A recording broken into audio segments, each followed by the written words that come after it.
Dracula के मुतालिक सोचने पर आपके जहन में पहली चीज क्या आती है? एक खून चूसने वाला वैम्पायर जिसे आपने मूवीज में देखा है ना। चले मैं इसके मुतालिक आपको हैरान कर देने वाली कुछ बातें बताता हूँ। हकीकत में ड्रैकुला एक बहुत खूनख्वार और खून का प्यासा शख्स था जिसने मोहम्मद अल फातेह के खिलाफ जंग लड़ी और मर गया। नाकाबिले यकीन है ना, लेकिन यही सच है।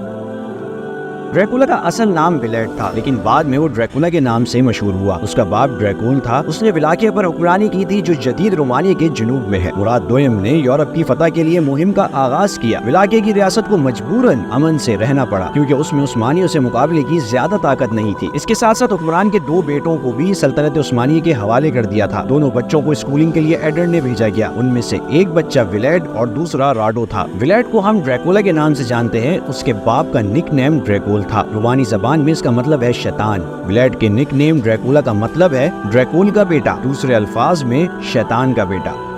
ये कहानी सुनाने के बाद हम देखते हैं कि वो इस निकनेम का हकदार है या नहीं। तो दोनों भाई एडरने शहर में पहुंचे। यहाँ उन्होंने विलेट को स्पेशल एजुकेशन प्रोग्राम में दाखिल किया। मुराद अव्वल रोमानी बच्चे को बेहतरीन तालीम देना चाहता था, लिहाजा उसने उसे शहजादा मोहम्मद के साथ स्कूल में दाखिल किया। शहजादा मोहम्मद ने अपने रोमानी दोस्त के साथ सख्त ट्रेनिंग के कई साल गुजारे। इन दोनों को गैर मुल्की ज़बानें, तलवारबाजी, घुड़सवारी और हुकूमत की बारीकियां मुमताज तरीन इंस्ट्रक्टर्स ने सिखाई और इन सालों में दोनों रोमानी भाइयों ने इस्लाम के बारे में जाना। चुनाचे ड्रैकुला के भाई राडो ने इस्लाम कबूल करने का फैसला कर लिया। उसने कुरान हिफ्ज किया और इस्लाम के मुतालिक मजीद जानने का फैसला किया। अगरचे विलेट ने भी कुरान का मुआयना किया, लेकिन वो मुसलमान नहीं हुआ। जरूरी ट्रेनिंग हासिल करने के बाद विलेट अपने आबाई वतन वापस आ गया, लेकिन राडो ने वहीं रुकने का फैसला किया। इस दौरान दोनों भाइयों की फैमिली को कातिलों ने खत्म कर दिया था और ड्रैकुला अकेला वारिस था। उसने उस्मानी सुल्तान से वफादारी का वादा किया और आगे चलकर अपने मुल्क का हुक्मरान बना। इस दौरान मोहम्मद फातेह उस्मानी सुल्तान बना और इस्तांबुल को फतह कर लिया। ड्रैकुला ने अपने बाप की जगह ली। उसमें इंतकाम की आग भड़क उठी थी। उसका पहला हुक्म ये था कि जो भी उसके वालिदैन के कत्ल में मुलव्विस हो सकता है उसे कत्ल किया जाए। वक्त गुजरता रहा। शुरू में हर चीज ठीक चल रही थी, लेकिन फिर ड्रैकुला ने सल्तनत उस्मानिया को टैक्सेस की अदायगी रोकना शुरू कर दी और अपने वादों की खिलाफ वर्जी भी करने लगा। आखिरकार उसने ज्यादा खुल्लम खुल्ला तौर पर सल्तनत उस्मानिया के खिलाफ बगावत का फैसला किया। ड्रैकुला एक जालिम शख्स बन गया था और उसने खित्ते में एक एक करके उस्मानी सिपाहियों को कत्ल करना शुरू कर दिया और जो भी उसकी मुखालफत करता उसे चीर कर खंबे पर टांग देता। विलाकिया और मोल्दाविया में ड्रैकुला की जालिमाना हुक्मरानी में खून की होली खेली जाने लगी।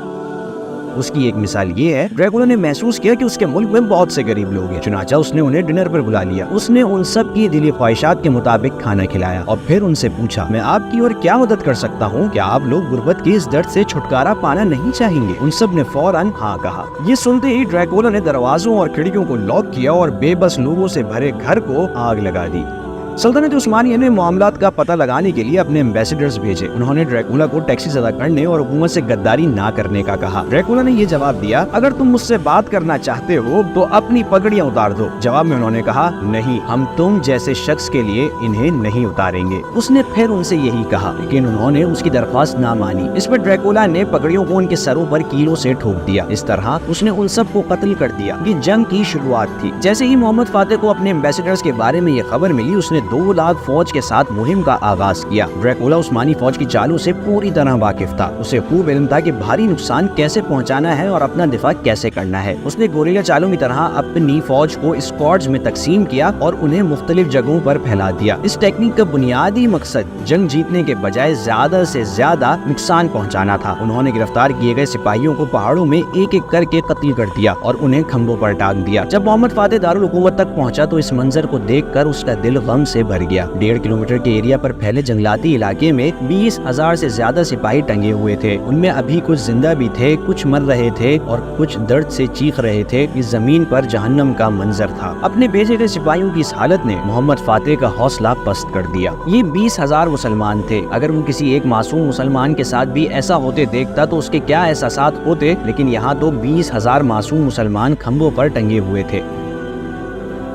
ड्रैकुला को सबक सिखाने के लिए उस्मानी आगे बढ़े, मगर वो 900 मीटर ऊंचे खड़े पहाड़ पर अपने किले में छुप गया। किसी औकाब के घोंसले की तरह उस किले तक पहुंचना मुश्किल था। नीचे से उस पर हमला करना मुमकिन नहीं था। मुहासरा कई हफ्ते जारी रहा। मोहम्मद फातेह ने फैसला किया कि अब उसे इस्तांबुल वापस चले जाना चाहिए। उसने चंद फौजी दस्ते वहीं छोड़े और इस्तांबुल के लिए रवाना हो गया। इस दौरान ड्रैकुला की बीवी को किले के अंदर की फिजा नाकाबिले बर्दाश्त लगी। इस वजह से उसने किले के किनारे से छलांग लगा दी और एक रात विलेट हंगरी फरार होने में कामयाब हो गया। چونکہ ہنگری کے لوگ بھی اس کے ظلم و ستم کا شکار ہوئے تھے، لہٰذا ولیٹ کے وہاں پہنچتے ہی انہوں نے اسے قید کر لیا۔ اس نے قید خانے میں 12 سال گزارے۔ ولیٹ جو ڈریکولا کے نام سے زیادہ مشہور تھا، لمبے عرصے سے غائب تھا۔